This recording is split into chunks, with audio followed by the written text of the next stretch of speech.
여러분은 다문화 사회 하면 어떤 생각이 드나요? 나와 상관없는 이야기일까요? 우리나라에는 얼마나 많은 외국인이 살고 있을까요? 우리나라에는 2018년 현재 200만 명의 외국인들이 살고 있습니다. 우리나라의 인구 대비 4%이고 강원도의 인구와 비슷하다고 해요. 다문화는 세계적인 현상입니다. 대부분의 선진국은 여러 문화가 공존하는 다문화 사회입니다. 우리나라도 GNP 3만 불 시대에 들어서면서 급격하게 다문화 사회로 가고 있습니다. 1년에 10,000명씩 외국인들이 한국 국적을 취득하고 있다는 것을 알고 있었나요? 우리는 다문화 이해 교육으로 다른 나라의 음식을 먹고 옷을 입으며 세계 문화를 배운다고 생각했습니다. 외국인들에게 김치와 한복, 부채춤을 알려주며 우리 문화를 알렸다고 믿었습니다. 하지만 우리가 김치를 담그고 한복을 입나요? 지금 우리는 어떤 모습으로 살고 있나요? 먼저 문화에 대해 알아봅시다. 문화란 무엇일까요? 무엇을 어떻게 입는지, 무엇을 어떻게 먹는지, 어디에서 어떻게 사는지를 말합니다.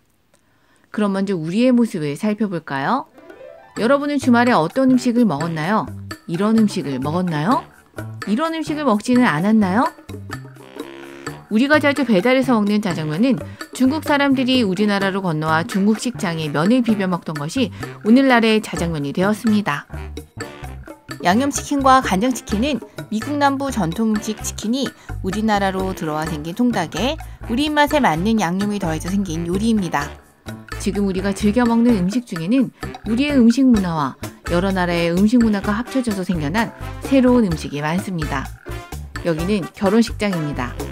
결혼식을 마치고 신랑 신부가 양쪽 부모님과 함께 기념사진을 찍었네요. 신랑 신부의 아버지는 양복을, 어머니는 한복을 입고 있습니다. 알고 있었나요?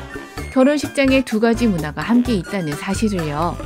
부모님 두 분이 서로 다른 복장을 하는 우리의 결혼 문화, 재미있지 않나요? 우리가 사는 집입니다. 우리나라 사람의 50%는 아파트에서 살고 침대에서 자며 의자에 앉아서 생활합니다. 우리가 살고 있는 아파트의 외형은 외국에서 들어온 건물의 모습을 하고 있지만 아파트의 난방 방법은 온돌입니다.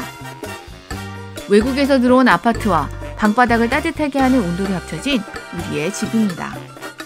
문화는 끊임없이 교류하고 변화합니다. 그것이 바로 문화의 속성입니다. 상호문화 교육은 나와 다른 문화의 좋은 점에 초점을 맞춥니다.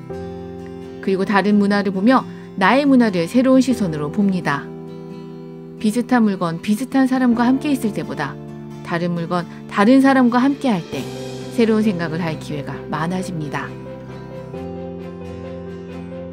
상호문화 교육은 문화가 서로 교류하고 변화하는 것에 주목합니다.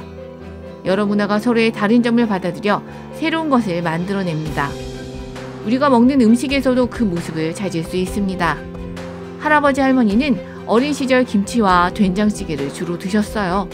지금은 치킨, 돈가스, 피자도 드시죠. 간장치킨, 돈가스 김밥, 불고기 피자와 같은 음식은 할아버지 할머니 세대가 어린 시절 좋아하던 음식과 어른이 되어 맛있게 드신 음식이 합쳐져 생겨난 음식입니다. 다르다는 것은 우리를 풍요롭게 합니다. 다르다는 점은 창조의 시작이 됩니다. 상호문화 교육은 어떤 교육이냐 하면 우리의 현실을 차이라고 일단 봐요. 우리 현실을 보면 차이들이 상당히 많죠. 그런데 상호문화 교육은 그 차이를 긍정적으로 바라보려고 하는 노력이에요. 그러니까 차이를 긍정적으로 바라보는 것은 바로 창조의 원동력이 되는 거지요.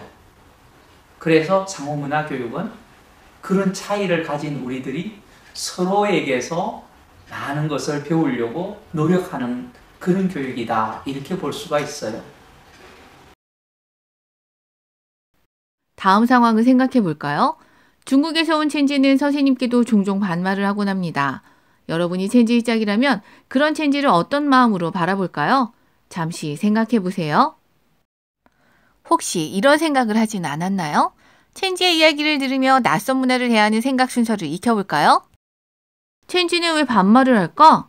우리나라 말에는 존댓말이 있는데 다른 나라 말에는 존댓말이 없을까? 우리나라와 중국의 존댓말에 대해 찾아볼까? 첸지에겐 존댓말이 낯설었겠구나.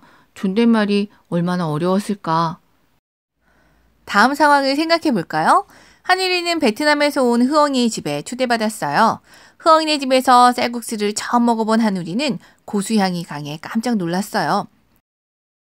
이때 어떤 순서로 생각하면 좋을까요? 앞에서 배운 내용을 떠올리며 생각해 보세요. 향이 참 강하다. 우리나라에도 이런 게 있을까? 예전에 막심이 깻잎을 먹지 못한 것이 생각났어요. 지역마다 다양한 채소가 있구나. 그 채소 때문에 독특한 맛이 생겨나. 그럼 라면에 고수를 넣어보면 어떨까? 쌀국수에 깻잎을 넣으면 어떤 맛이 날까? 어때요? 상호문화 교육을 받으니 이렇게도 생각할 수 있겠죠? 문화는 주변 환경에 영향을 받아 생겨났고 서로 영향을 주고받으며 변했습니다. 문화는 변하는 것입니다. 여러분이 공원을 산책한다고 생각해보세요. 산책할 때 보이는 풍경과 지나가는 사람들의 모습이 모두 똑같은가요? 모두 각자의 환경과 상황에 따라 다양한 모습으로 산책할 거예요. 여러분은 어떤 모습으로 산책하고 싶은가요? 산책 한 가지도 다양한 모습으로 할 수 있어요. 여러분의 산책은 어떤 모습인가요? 우리나라가 이룬 경제 성장을 한강의 기적이라고 합니다. 원조를 받던 나라에서 원조해주는 최초의 나라가 되었습니다. 이제는 우리나라가 문화의 기적을 이루었으면 좋겠습니다. 차별 없이 모두가 행복한 최초의 나라가 되었으면 좋겠습니다.